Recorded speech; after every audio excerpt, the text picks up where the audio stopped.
भागवत के बजाय हम चैतन्य चरितामृत के मध्य लीला के 8वें अध्याय के कई श्लोक पढ़कर आपको सुनाना चाहते हैं और इन पर हम थोड़ी व्याख्या करेंगे।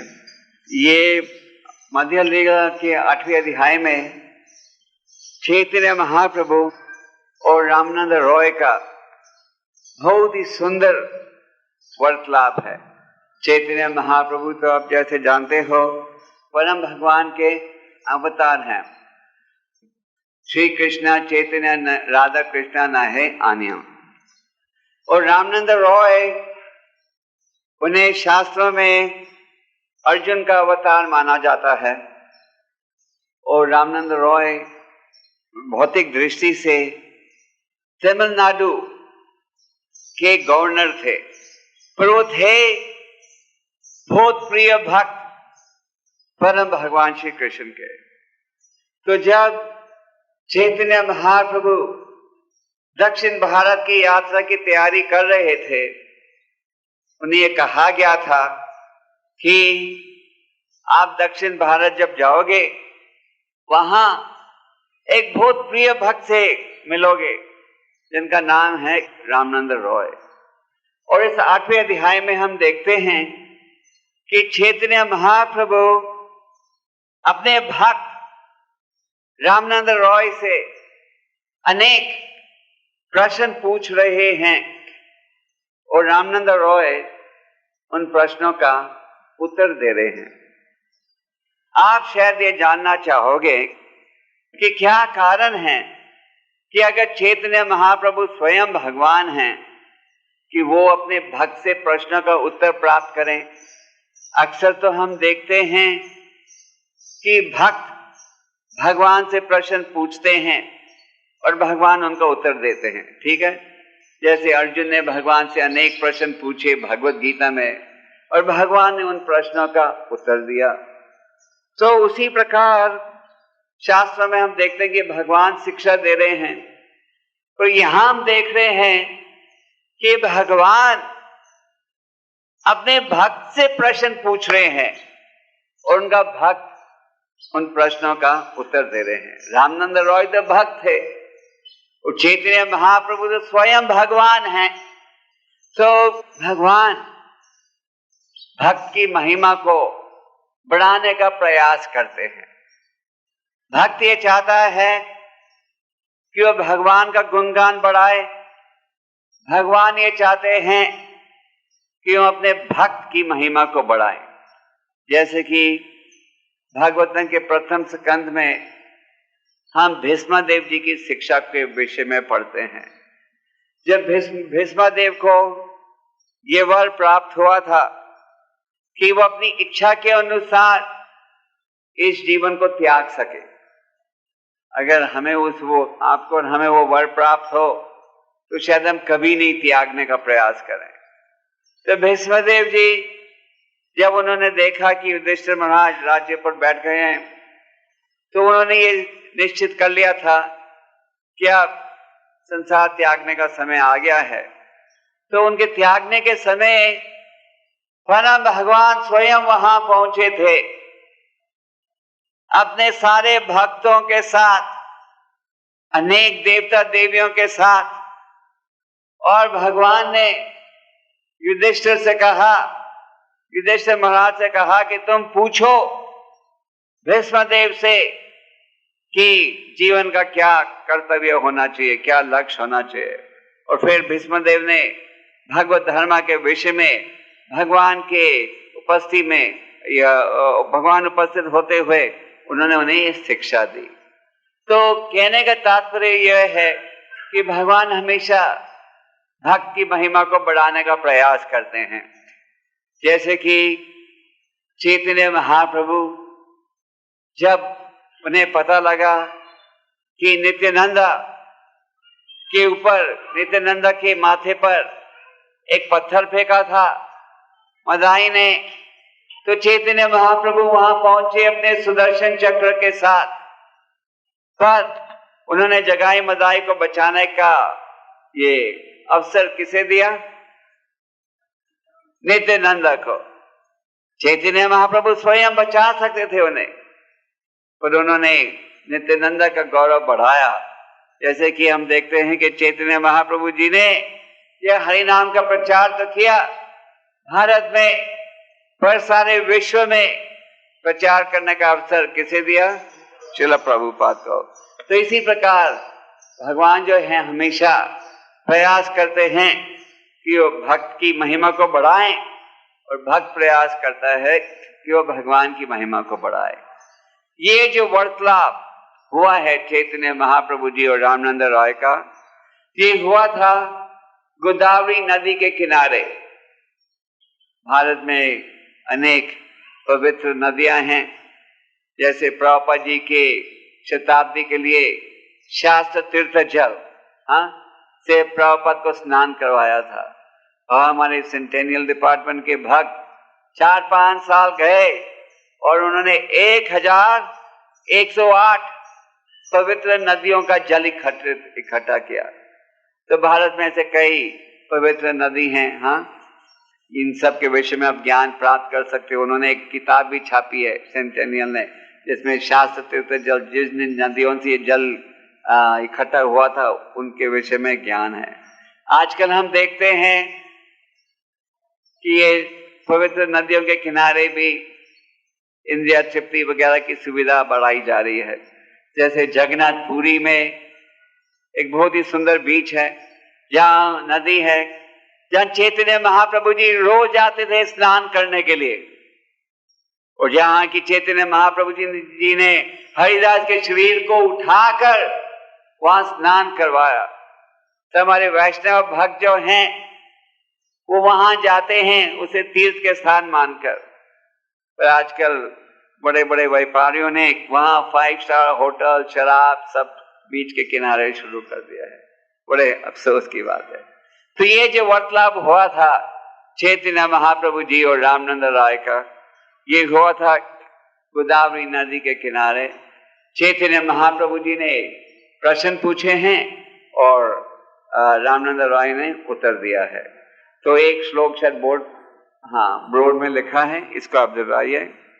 प्रभु कहे कौन विद्या विद्या माध्य सारा,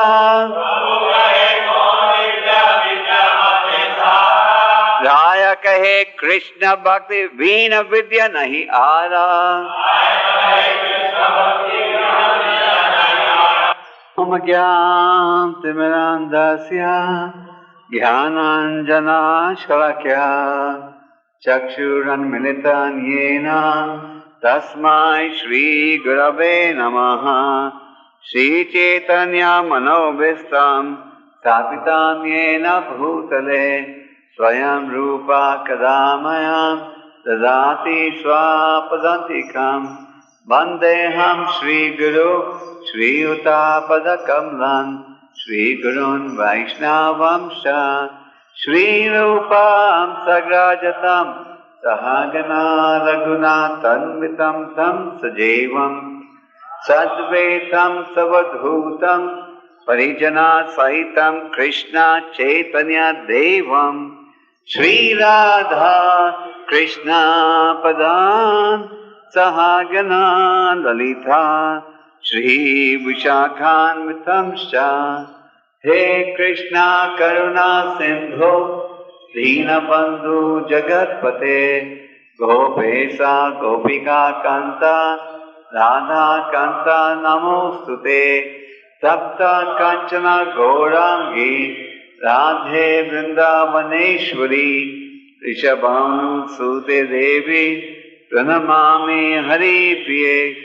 जय श्री कृष्ण चैतन्य प्रभु नित्यानंद श्री अद्वैत गदाधर शिवासदि गौर भक्त वृंद। हरे कृष्णा कृष्णा हरे हरे हरे राम प्रभु कहे कौन विद्या विद्या माध्य सारा, राय कहे कृष्ण भक्ति बीन विद्या नहीं आरा। चैतन्य चरितामृत के श्लोक सरल बांग्ला भाषा में हैं, भागवतम के श्लोक संस्कृत भाषा में हैं। और कई श्लोक चैतन्य चैतन्यमृत में संस्कृत भाषा में भी हैं। तो ये था चैतन्य महाप्रभु जी का सबसे पहला प्रश्न। अवसर पाकर महाप्रभु ने पूछा, सभी प्रकार की विद्याओं में कौन सर्वाधिक महत्वपूर्ण है? और रामानंद रॉय ने क्या कहा, कृष्ण भक्ति के अतिरिक्त कोई अन्य विद्या महत्वपूर्ण नहीं है। तो भगवत गीता में भी भगवान कहते हैं, राजा विद्या राजा गुह्यम, ये जो ज्ञान है ये सब ज्ञानों का राजा है। तो इस श्लोक के तात्पर्य में प्रभुपाद जी हमें समझा रहे हैं कि भौतिक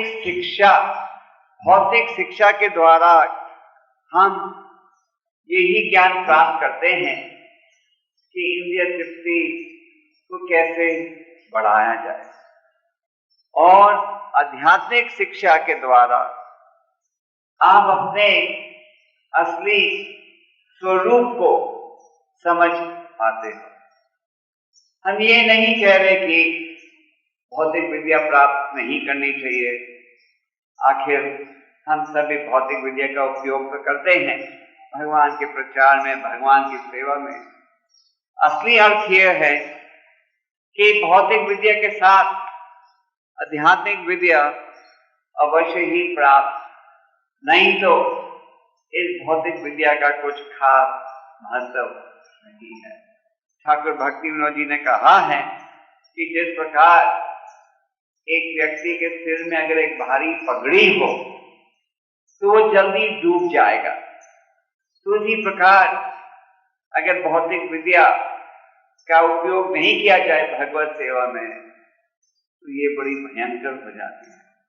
जैसे कि आजकल विज्ञानी क्या कर रहे हैं, उन्होंने अनेक सुविधाएं बना ली हैं जिसके द्वारा आप लोग नुकसान दे सकते हो, डिस्ट्रक्शन, देशों को नष्ट कर सकते हो बड़ी आसानी से। जैसे विज्ञानियों ने ये A47 रिवॉल्वर भी बना दिया है। तो अब भौतिक विद्या का दुरुपयोग किया जा रहा है। भगवत गीता में भगवान कहते हैं कि 4 प्रकार के व्यक्ति मेरे शरणागत नहीं होते। कौन है ये 4 प्रकार के व्यक्ति? न मम दुष्कृतम मूढ़ा प्रपद्यन्ते नधाधमा मया परथ ज्ञान अश्रम भवन आश्रिता। मया परथ ज्ञान, इनसे उन व्यक्तियों का वर्णन है जिनके पास भौतिक ज्ञान तो है, भौतिक शिक्षा है, पर भौतिक शिक्षा का ही वो दुरुपयोग कर रहे हैं। इसलिए भौतिक शिक्षा का दुरुपयोग कर रहे हैं, इस कारण वो भगवान के शरणागत नहीं होते। आज भौतिक समाज में भी हम यही देखते हैं, जिनके पास भौतिक शिक्षा है वो क्या सोचते हैं कि हमारे पास सब प्रश्नों का उत्तर है, और वो भगवान की शरण नहीं लेते। असल में ये जो चैतन्य महाप्रभु जी और रामानंद रॉय का वार्तालाप जो इस अध्याय में हम पढ़ रहे हैं, ये बड़ा सुंदर अध्याय, बड़ा सुंदर ज्ञान है। और रामानंद रॉय ने जो प्रश्नों का उत्तर दिया है, हम इन प्रश्नों का उत्तर का उपयोग कर सकते हैं किस लिए? प्रचार के लिए। क्योंकि चैतन्य महाप्रभु जी ने वैसे श्लोक पूछे हैं, ऐसे वैसे प्रश्न पूछे हैं जो कोई साधारण व्यक्ति पूछता है, और रामानंद रॉय ने बड़े सुंदर उत्तर दिए हैं इन प्रश्नों का। तो चैतन्य महाप्रभु जी के प्रश्न के उत्तर में ये कहा गया है कि सबसे अवश्य शिक्षा या ज्ञान वो है जिसके द्वारा हम भक्ति का ज्ञान प्राप्त कर सकते, और उसके बिना सारा ज्ञान अधूरा है। प्रभुपाद जी उदाहरण देते थे कि आप 1 0 लिखो, 2 0 लिखो, 10 0 लिखो, इनका कुछ महत्व नहीं है, पर अगर आप साथ में 1 जोड़ दोगे तो फिर इन जीरों की कुछ कदर रहेगी। तो उसी प्रकार भौतिक विद्या, भौतिक शिक्षा, भौतिक ज्ञान का हम जब उपयोग कर सकते हैं अगर हम इसे कृष्ण भक्ति या भगवान की सेवा में उपयोग करें। आगे इस श्लोक के तात्पर्य में प्रभुपाद जी भागवतम के 7वें स्कंद के नवदा भक्ति के 2 श्लोकों का उन्होंने वर्णन किया है। प्रहलाद महाराज जी के पिता ने उनसे पूछा था, बेटा ये बताओ कि आज तुम स्कूल में क्या सीख कर आए हो। प्रहलाद महाराज ने तो आध्यात्मिक शिक्षा अपने माता के गर्भ में प्राप्त कर ली थी नारद मुनि जी के द्वारा, पर उनके पिता का यह प्रयास था कि वो भौतिक शिक्षा प्राप्त करें। प्रहलाद महाराज को शिक्षा दे रहे थे कौन?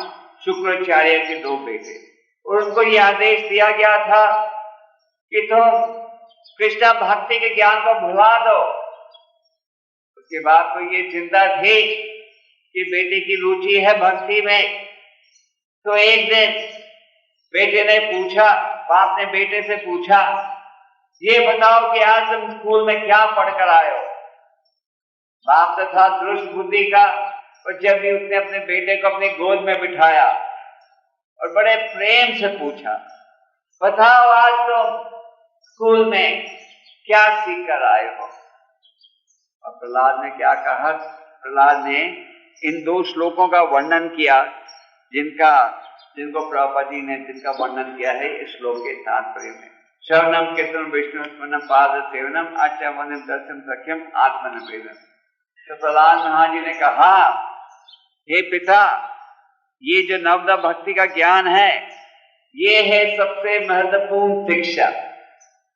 और प्रहलाद हिरण्यकशिप को इतना क्रोध आया ये सुनने पर कि उन्होंने अपने बेटे को गोद से उठाकर नीचे फेंक दिया।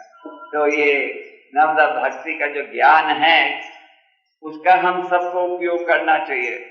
गोविंद दास जी कहते हैं बाजा हुरे मन प्रार्थना में कि ये जो जीवन है किसी समय भी समाप्त हो सकता है, पर हमें किसी न किसी रूप से हरि की शरण लेनी चाहिए।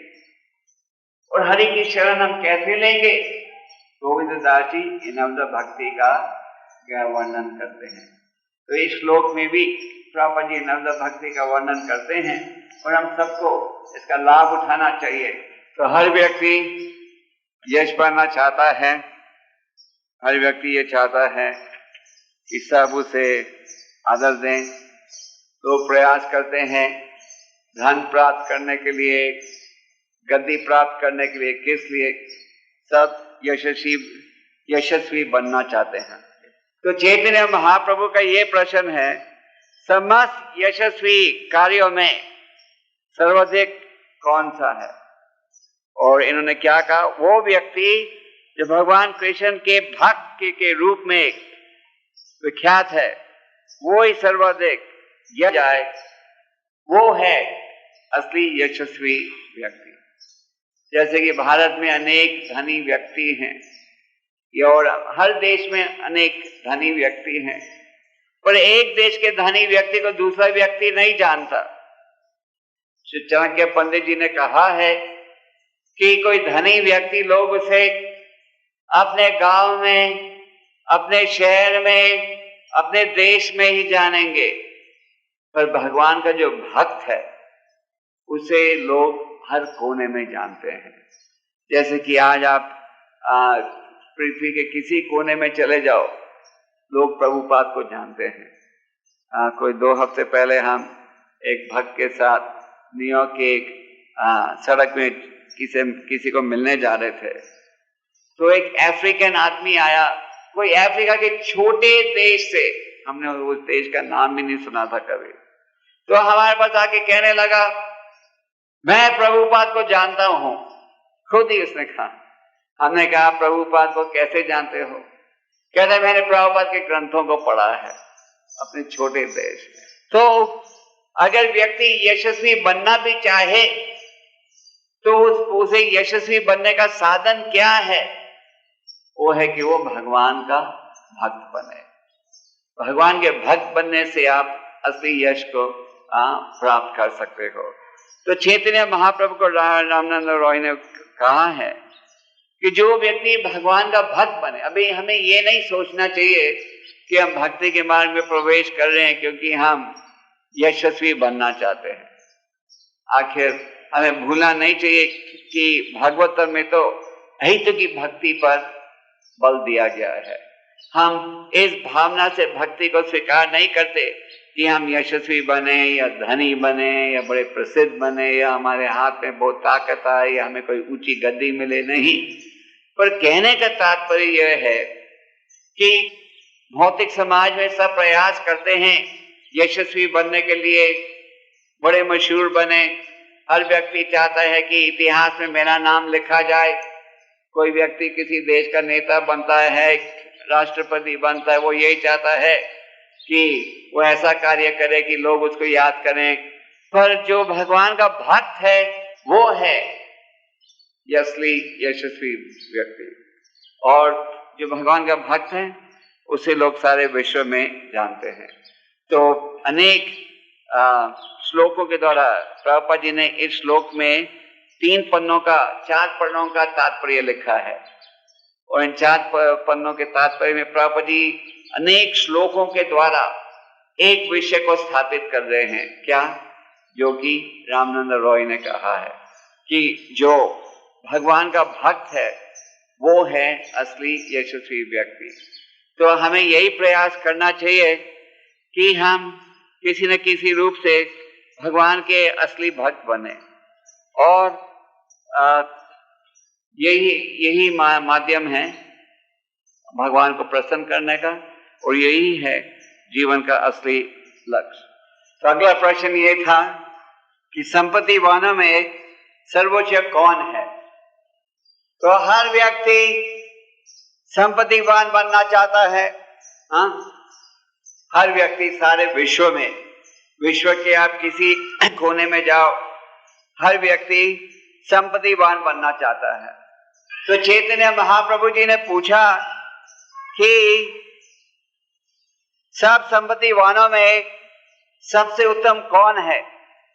और के रामानंद रॉय ने क्या उत्तर दिया? जो राधा तथा कृष्ण के प्रेम में सबसे बड़ा धनी वही है जिसके हृदय में भगवत प्रेम हो। संपत्ति के द्वारा आप केवल अपने आप को संतोष नहीं कर सकते।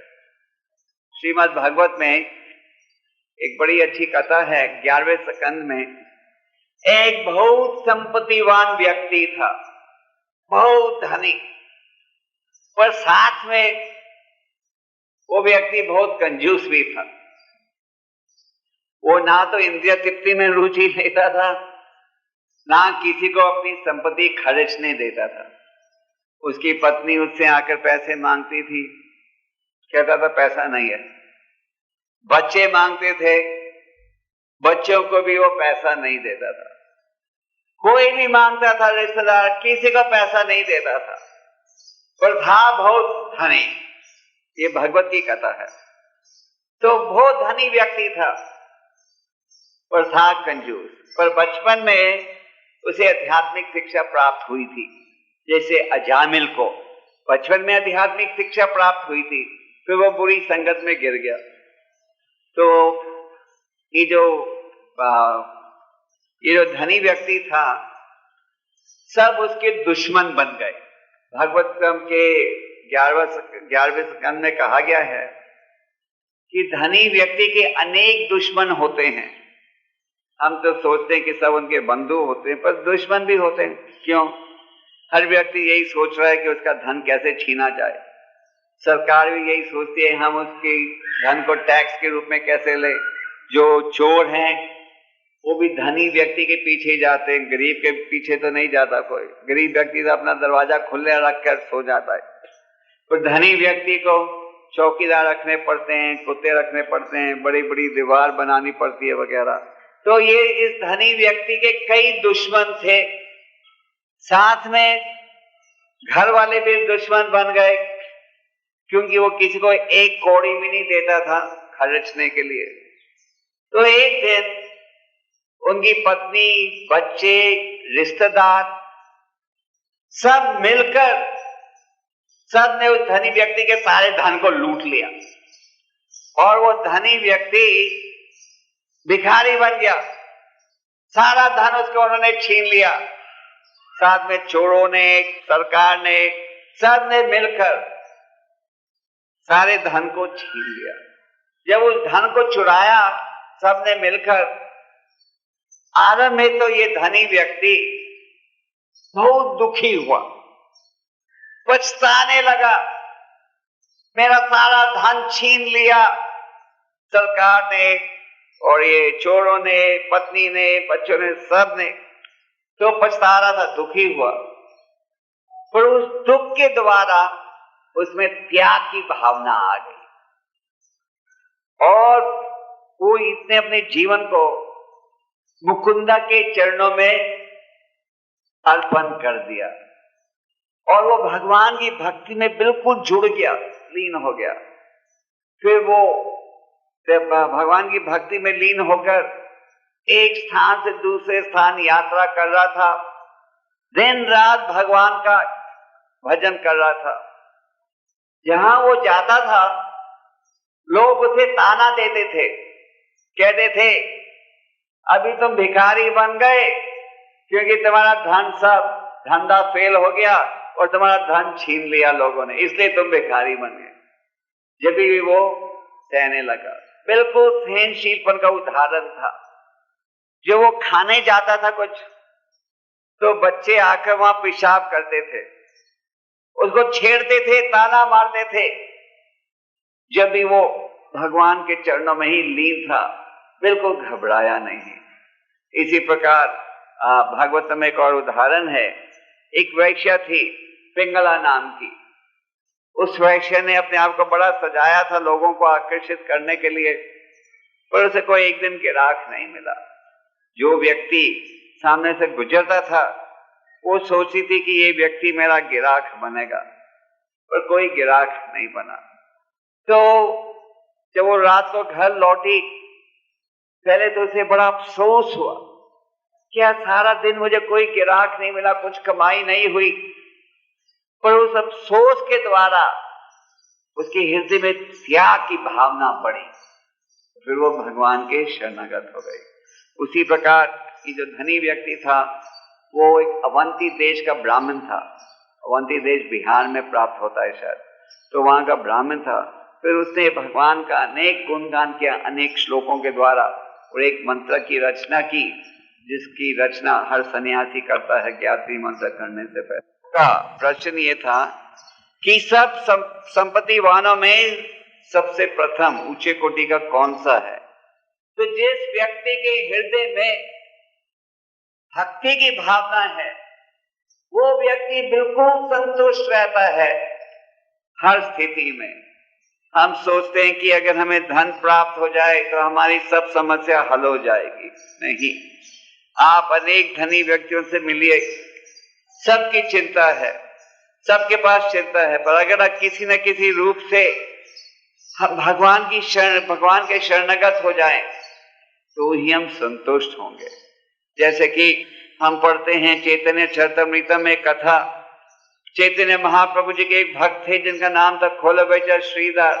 भौतिक दृष्टि से तो वो बहुत ही गरीब थे, सब एक ही धोती थी उनके पास, उसमें भी अनेक छेद थे, पर भगवान की भक्ति हरि नाम में इतना आनंद प्राप्त कर रहे थे कि एक समय जब चैतन्य महाप्रभु जी ने उन्हें कहा मांगो में से क्या सुविधा चाहिए तुम्हें, तो उन्होंने ये कहा कि अगर आप मुझे कोई सुविधा देना चाहते हो, कोई वर देना चाहते हो तो ये वर दीजिए कि हर जन्म में मैं आपका स्मरण कर सकूं और आपका साथ प्राप्त कर सकूं। तो भक्तों को ये भूलना नहीं चाहिए कि असली संपत्ति है भगवत प्रेम, और वो असली संपत्ति को प्राप्त करने का हमें प्रयास करना चाहिए। तो चैतन्य महाप्रभु जी ने पूछा कि सब प्रकार के दुखों में सबसे ज्यादा कष्टदायक कौन सा दुख है? तो अगर आप साधारण व्यक्ति से पूछो, ये प्रश्न पूछोगे तो क्या उत्तर देगा कि हमें धन नहीं प्राप्त हो रहा, इंद्रिय तृप्ति की सुविधा प्राप्त नहीं हो रही वगैरह, तो हम बड़े दुख की स्थिति में हैं।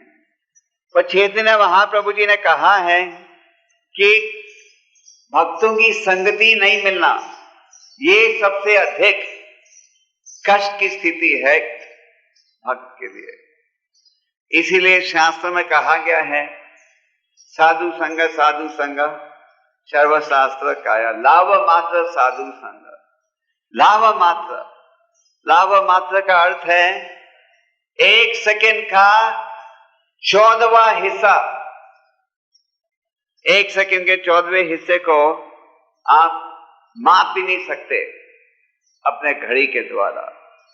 तो चैतन्य महाप्रभु जी ने पूछा है किस प्रकार का कष्ट सबसे अधिक है, और उन्होंने क्या कहा रामानंद रॉय ने, कृष्णा भक्तों से जुदा रहना ये कष्ट सहना एहसान नहीं है। तो कृष्णा भक्तों की संगत में रहना बहुत महत्वपूर्ण है अगर आप आध्यात्मिक जीवन में उन्नति करना चाहते हो। ये बहुत अवश्य है, क्योंकि कृष्णा भक्तों की संगत के द्वारा भक्ति की भावना बढ़ती है, और कृष्ण भक्तों की संगत से जुदा हो तो भक्ति का जो उत्साह है वो कम हो जाता है। इसीलिए जब भी हमें मौका मिले भक्तों की संगत का लाभ उठाने का, उसका हमें पूरा लाभ उठाना चाहिए। कृष्ण भक्तों की संगत हम कैसे प्राप्त करते हैं? कीर्तन के द्वारा, एक साथ बैठकर भगवान का उपदेश सुना भागवतम के द्वारा, एक साथ बैठकर भगवान का प्रसाद ग्रहण करना, भगवान की सेवा करना एक साथ। भागवतम के 4 स्कंध में ध्रुव महाराज जी को नारद मुनि जी कहते हैं कि 3 प्रकार की संगत हमें प्राप्त हो सकती है। एक है उन भक्तों के साथ जो कि हमारे से ज्यादा ज्ञान रखते हैं। दूसरा उन भक्तों के साथ जिनका ज्ञान हमारे समान है। तीसरा जो कि जिनके पास हमारे से कम ज्ञान है। तो नारद मुनि जी ने कहा कि जब हमें उन भक्तों की संगत का मौका मिले जिनका हमारे से अधिक ज्ञान है, तो हमें उसके द्वारा प्रसन्न हो जाना चाहिए। क्यों? क्योंकि उनके ज्ञान के द्वारा, उनकी शिक्षा के द्वारा हम आध्यात्मिक मार्ग में परिवर्तन कर सकेंगे, और हमें उस संगत के द्वारा, उस शिक्षा के द्वारा हम इंद्रिय तृप्ति वगैरह को वश में ला सकेंगे। जब आपको उन भक्तों की संगत मिले जो आपके समान हो, तो भक्त को प्रसन्न हो जाना चाहिए। क्यों? क्योंकि उस स्थिति में भक्त कृष्ण कथा कर सकता है और कृष्ण भगवान का गुणगान कर सकता है। और जब आपको वैसा कोई भक्त मिले जिसके आपसे कम ज्ञान है जिसके पास, तो हमें दयालु हो जाना चाहिए। उसको फिर हमें दया दिखानी चाहिए। और आप दया कैसे दिखाओगे? ये असली ज्ञान देकर। अगर आप केवल कोई भौतिक सुविधा दो किसे, तो वो असली दया नहीं है। असली दया जब है, असली दयालु व्यक्ति वो है जो कि लोगों को ये ज्ञान देता है।